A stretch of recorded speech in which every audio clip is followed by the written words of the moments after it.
They must move. And fast. I'll stay and help them. Yeah, I'll stay too. No, my friend. You have others who need you. Good people.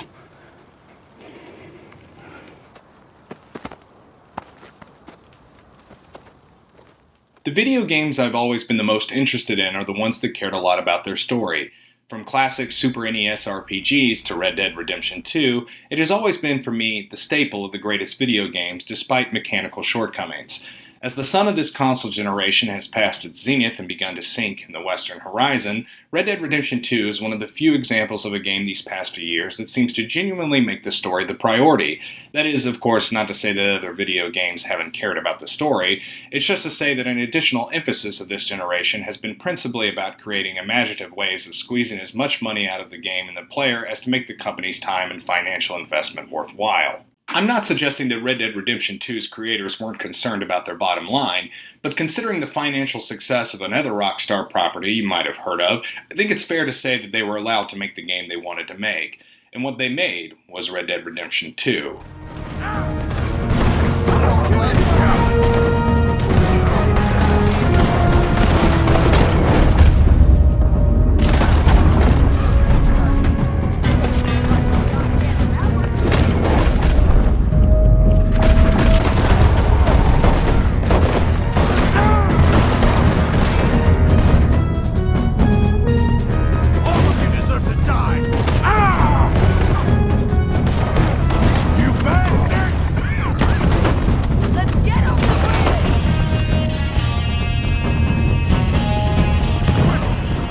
Red Dead Redemption 2 is an odd game in many ways for Rockstar.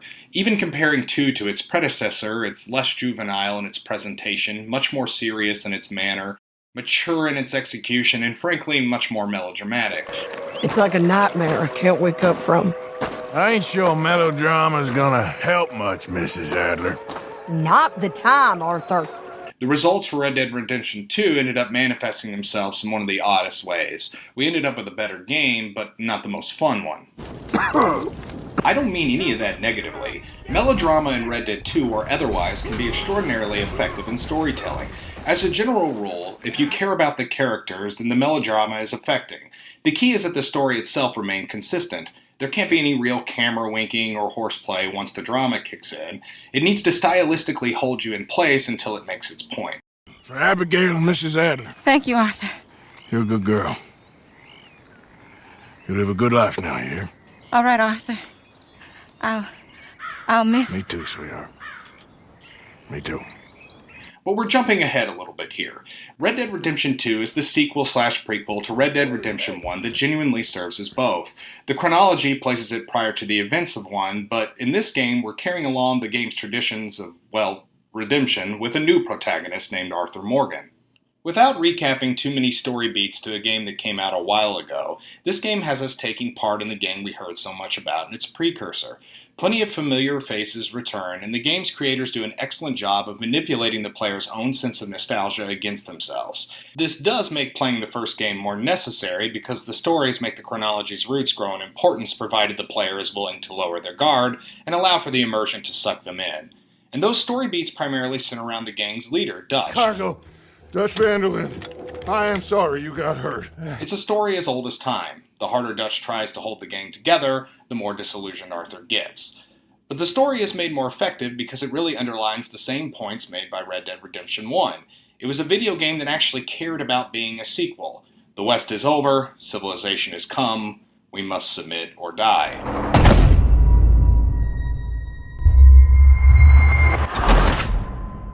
Red Dead Redemption 2's narrative doubles down on the series' thesis about the death and rebirth of America that was previously made in the original. The only difference is that that game was about lingering after the rebirth. This one is about standing face to face with its death. Be loyal to what matters. What are you gonna do? I'll be okay, but do it for me. It would make me feel good, if that makes any sense. A little, but... Listen to me. When the time comes, you gotta run and don't look back. This is over.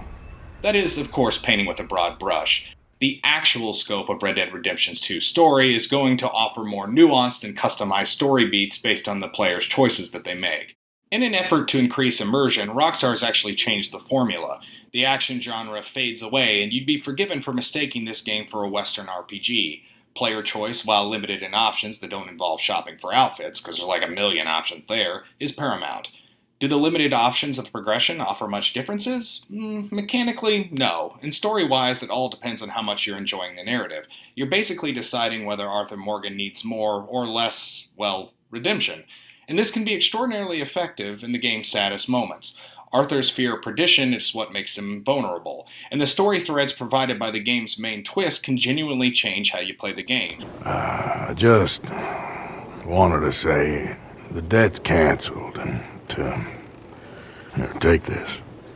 It won't bring your husband back, I know. You need money and I don't. What I mean is, once the player learns that Arthur is dying, all of a sudden bear hunts just don't seem as important for some reason. I keep killing animals. This was my chief complaint about Fallout 4. Once you know that you're chasing your son's kidnapper, why take the time to do anything else? Fortunately, Rockstar wasn't so stupid as to make Arthur sick from the beginning of the game. They understand how to tell a story, and if the melodrama we were talking about earlier works effectively, then it could change the way you play. Once I knew that Morgan's time was limited, I found myself being kinder to strangers and playing the game faster out of some false sense of duty. Damn the dad. Just get her somewhere safe. This is because Rockstar understands its genre, and this genre is about more than just its setting. Westerns generally break down into two different categories, one involving the celebration and creation of the American cowboy archetype mythos, and the other about the complete deconstruction of the archetype and dissolving the myth. Red Dead 2 is interested in both, and never gets confused on which foot is being put forth. The first half of the game is about poker hands, train robberies, gunfights, and outlaws to the end. The second half is about giving up control, making amends, and the expectation of damnation. That's not to say the second half of the game gives up being, well, a game. There's still plenty of bombast and third-person action. But once the bullets stop flying, the game is there to remind you that hell awaits. Remember when I mentioned the game stylistically holding you in place until it makes its point? Yeah, literally.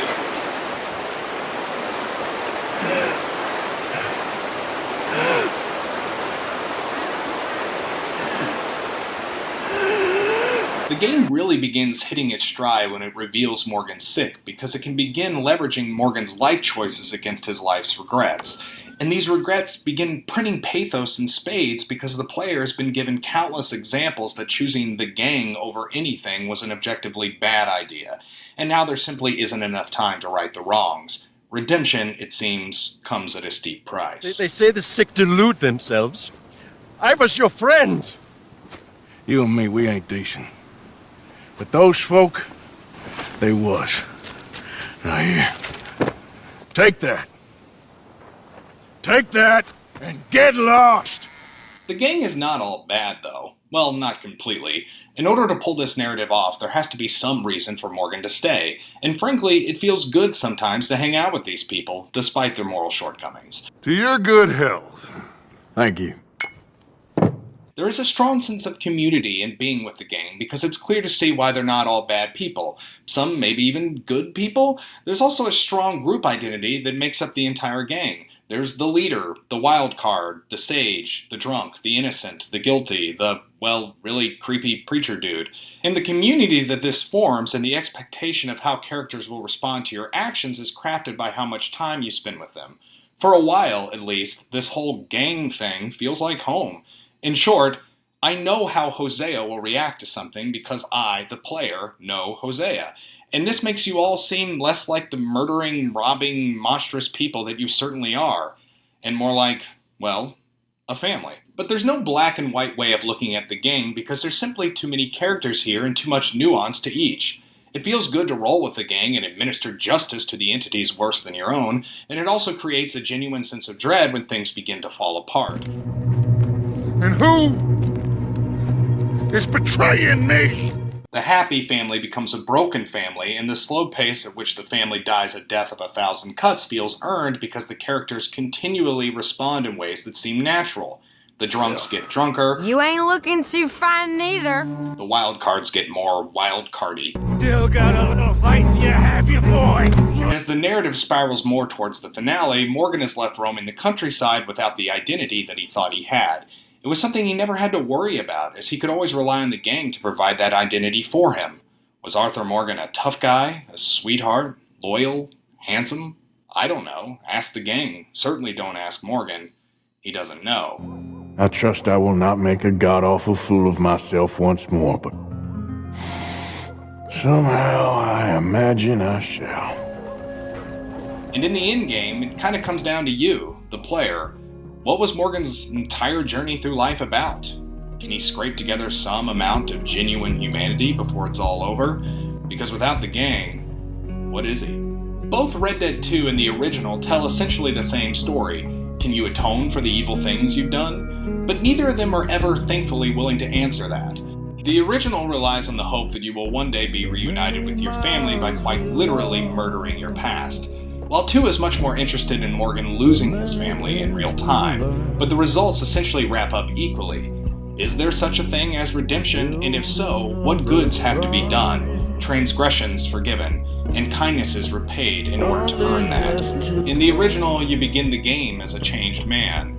Here, the change manifests itself before your very eyes. But the end of labor is to gain leisure. Is that not what Aristotle said? Well, I don't know much about Aristotle, but I know a thing or two about shooting a gun. The answer to whether Arthur Morgan can ultimately be redeemed is a deeply spiritual and philosophical question that will largely depend on how you spent your previous 40 hours and your own moral compass. For me, I don't know where Arthur's going to end up at the end of this, and neither does he. But he was one bullet away from getting there a long time before he got sick. But having to live with death that's coming, that can't be shot at with a gun, was the perfect kind of punishment for this narrative. For this man, living with death, it created a responsibility to deal more kindly with strangers and go away hoping at least one person out there thought he was good. For Morgan, redemption is evasive and too high a mountain to climb. For the player, it's whatever you want it to be.